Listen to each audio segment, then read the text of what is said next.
Some people are naturally more bendy, some people are more stiff. And the way that we measure this in the medical world is what's called a Beighton Test.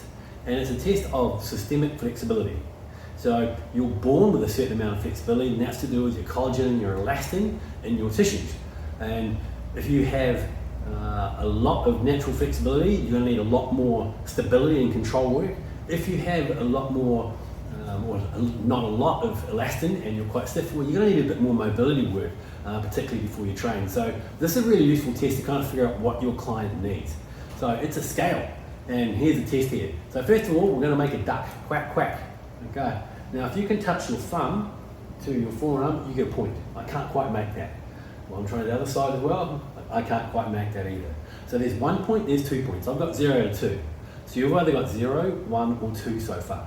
Next one, we hold a tray. I take my little finger. Can you bend that 90 degrees to your palm? I can. Yay for me. So I get a point there.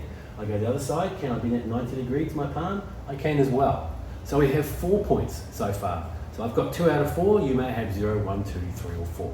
The next one is what I call the Michael Jordan, where we go the palms up. You know, like the old Air Jordan poster? You know the one? Yeah, that one. Okay, so I've got my palms up here. Now, do your elbows, and you may need someone to have a look at you for this one, or look in a mirror.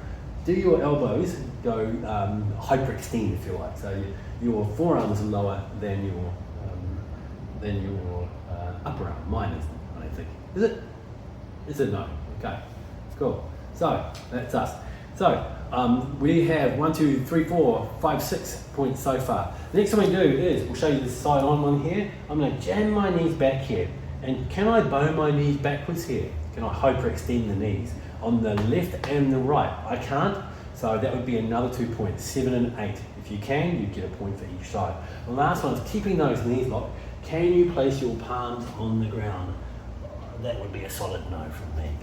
So you'll have a range of points here. If you've got 4 or below, odds are you need to do some mobility work before you start your workouts.